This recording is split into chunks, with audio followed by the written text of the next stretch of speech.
Something extraordinary is happening across the Arctic North, something most analysts didn't see coming, and something that could quietly redefine Canada's role in global security for the next 50 years.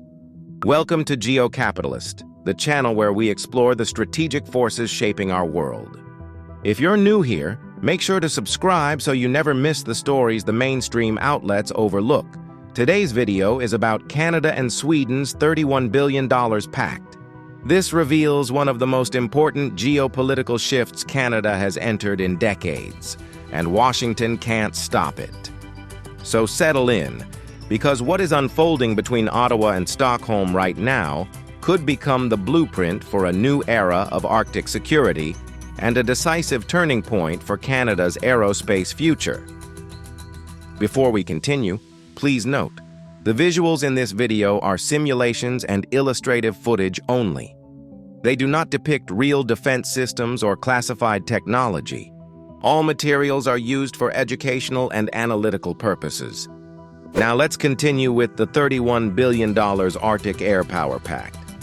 In November 2025, while global headlines focused on midway U.S. heated elections, trade disputes, and Middle Eastern tensions, a quieter event unfolded thousands of kilometers north of the usual political spotlight.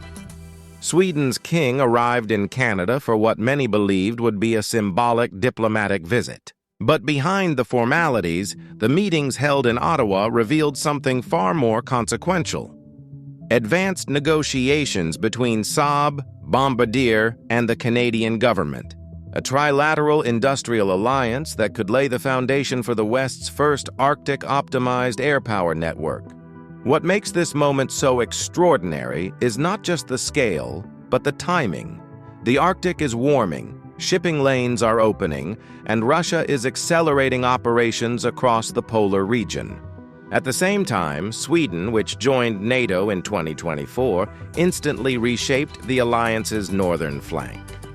Canada and Sweden suddenly find themselves on the frontier of a new geopolitical map and ready to build the air power that will defend it. This new alignment didn't form overnight. For years, Canada struggled with the limitations of its aging CF-18 fleet and the spiraling costs of foreign procurement programs. Meanwhile, Sweden, long neutral, watched the world shift after February 2022 and moved decisively toward full NATO membership. By 2024, Sweden and Finland had joined the alliance, transforming Northern Europe into a unified strategic bloc. That move instantly linked Canada and Sweden through shared Arctic responsibilities, shared airspace challenges, and a shared threat environment centered around the polar circle. But it was in late 2025 when the relationship deepened. Both nations signed a new strategic partnership agreement, explicitly targeting cooperation in defense modernization, surveillance systems, northern resilience, and industrial collaboration. For Ottawa, Sweden offered what the United States increasingly struggled to provide, a defense partner aligned with Arctic realities, not desert warfare. For Stockholm, Canada represented scale, geography, industrial capacity, and access to the North American market. Together, the incentives aligned almost perfectly. And suddenly, the idea of a joint Arctic Air Power Pact was no longer theoretical, it was inevitable. For Canada, this pact is not only about defense, it's about rebuilding an entire industrial identity. Reuters confirmed in November 2025 that Saab and Bombardier are already deep in discussions about establishing a Canadian production and assembly line for next-generation Gripen variants, potentially creating up to 10,000 high-skill aerospace jobs across Quebec and Ontario. This isn't a distant concept. It's a negotiation with government support, industry momentum, and strategic necessity behind it. Bombardier, once pressured by layoffs and restructuring, has spent the last years quietly regaining strength, contributing billions to Canada's GDP and proving its resilience. Its existing cooperation with Saab on the GlobalEye surveillance aircraft, built on Bombardier's specialized business jet platforms, has already demonstrated how Canadian engineering can integrate seamlessly with Swedish defense technology. The Arctic Pact would take that collaboration to the next level. For the first time since the cancellation of the Avro Aero, Canada would not merely purchase foreign jets. It would design, assemble, integrate, and maintain aircraft tailored to its own northern environment. And this time, Canada wouldn't be acting alone, but as part of a broader northern aerospace ecosystem. To understand why this alliance is working, you need to understand the aircraft at its center. The Gripen is not a super-heavy stealth bomber, nor a maintenance-intensive platform designed for massive foreign bases. It is a northern aircraft. In March 2025, Sweden proposed deploying Gripen fighters to Poland under NATO command. Weeks later, the first 6 Gripen-E aircraft landed in Malberg to join British Typhoons in air policing missions. This was historic. Sweden, newly in NATO, was now flying combat-capable jets on alliance missions beyond its borders for the first time in modern history. These deployments proved several things at once. They demonstrated that Gripen can operate reliably from short, icy runways, can disperse quickly during crises, and can be maintained with far fewer resources than its larger American counterparts. More importantly, they demonstrated that Gripen operates as part of a broader northern air network, one where Canadian pilots, Swedish engineers, British sensors, and Finnish data systems could work together across harsh Arctic regions. This is why Ottawa sees Gripen not as a product, but as a partnership, and why the Arctic Pact has become a concept rooted in real-world military experience, not marketing. Then comes the question almost everyone is asking: who controls the heart of this aircraft? The engine? Today, the Gripen-E uses the F414GE engine, an American power plant known for reliability and strong thrust.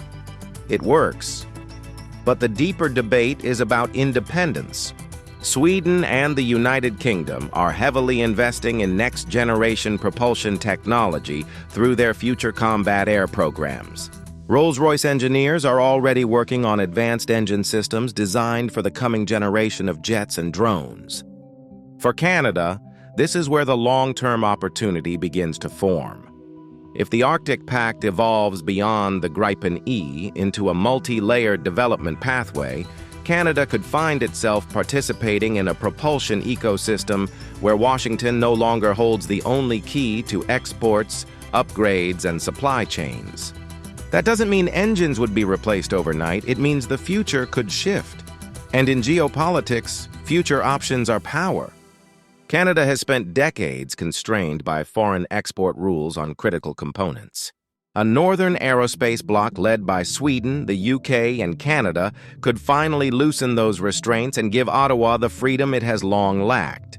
When Sweden joined NATO, the alliance's northern map flipped. Suddenly, its air defenses extended from northern Scotland through Norway, across Finland, into the Baltic region, and up toward the Canadian Arctic. Canada, seen for years as the quiet northern member, now occupies a crucial corridor connecting North America and Europe. The Arctic Air Power Pact acts as the missing bridge. Sweden brings cold weather fighter expertise. The UK brings advanced radar, maritime patrol systems, and next-generation development programs. Canada brings geography, industrial capacity, and the largest Arctic coastline on Earth. Together, the three nations form something the alliance didn't fully have before: a cohesive northern air architecture. This changes planning, it changes surveillance, and it changes deterrence. For the first time, NATO can envision a coordinated northern shield, from Canadian bases near the Northwest Passage to Swedish operations on the Baltic coast to British systems covering the North Sea. And every step of that structure is strengthened by Canadian industrial participation. Beyond the geopolitics lies something Canada has not experienced in more than half a century: a strategic industrial renaissance. The upcoming Defense Industrial Strategy channels rising defense budgets directly into Canadian manufacturing and research, building the framework for a long-term aerospace revival.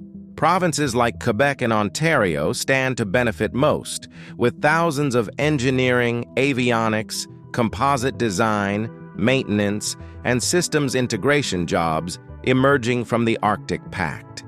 This is not outsourcing. It's the opposite. It's Canada becoming the backbone of a northern production chain, preparing aircraft capable of defending both continental and Arctic airspace. These are not temporary contracts. They are long-term, generational investments that could anchor entire communities and university programs for decades. What makes this shift even more significant is the broader industrial environment around it. Canada's aerospace sector already contributes more than $34 billion annually to national GDP and remains one of the country's highest R&D-intensive industries. By integrating Saab's manufacturing processes with Bombardier's existing expertise in advanced fuselage construction and systems testing, Canada positions itself to reclaim a place among the world's leading aviation nations. There is also a cascading effect. Suppliers in composites, electronics, software integration, cold weather testing, additive manufacturing, and sensor development would gain new long-term contracts linked to the Arctic Air Power Pact. Training institutions would expand programs in aeronautics, cybersecurity, propulsion, and Arctic operations.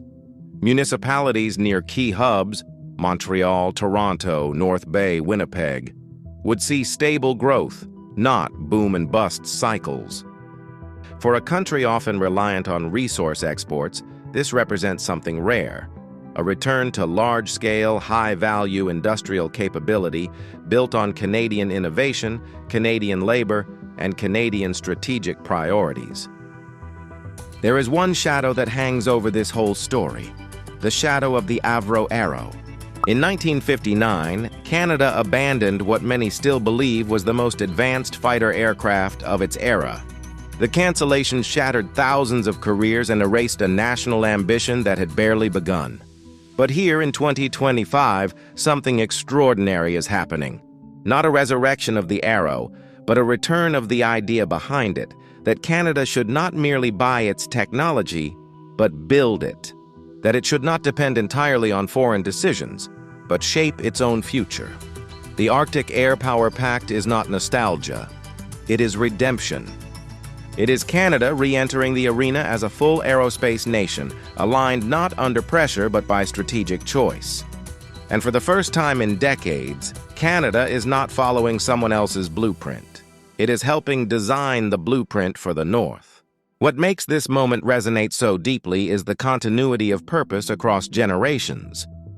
The Arrow represented a belief that Canada could sit at the front edge of aerospace innovation, not as an observer, but as a creator.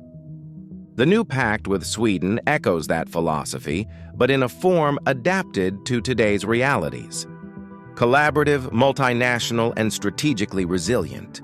Instead of a single national project vulnerable to sudden cancellation, Canada is now entering a networked ecosystem where responsibilities, technologies, and industrial workloads are shared across trusted northern partners. This lowers political risk, raises long-term viability, and creates a sense of stability the Arrow never had. It also integrates Canada into future combat air programs, Arctic surveillance networks, and advanced propulsion development, ensuring the country has a say in how northern skies will be secured. In this way, the Arctic Pact is more than a defense collaboration. It is the continuation of a national story interrupted in 1959, now moving forward with clarity, partnership, and purpose. If you've enjoyed this analysis of how Canada and Sweden are building a new Arctic air architecture, make sure to subscribe to Geocapitalist so you never miss the stories shaping tomorrow's geopolitical map. This channel exists because of viewers like you who value depth and clarity. Thank you for spending your time with us. And remember, in geopolitics, the North is never quiet. It's simply overlooked. Until now. I'll see you in the next one.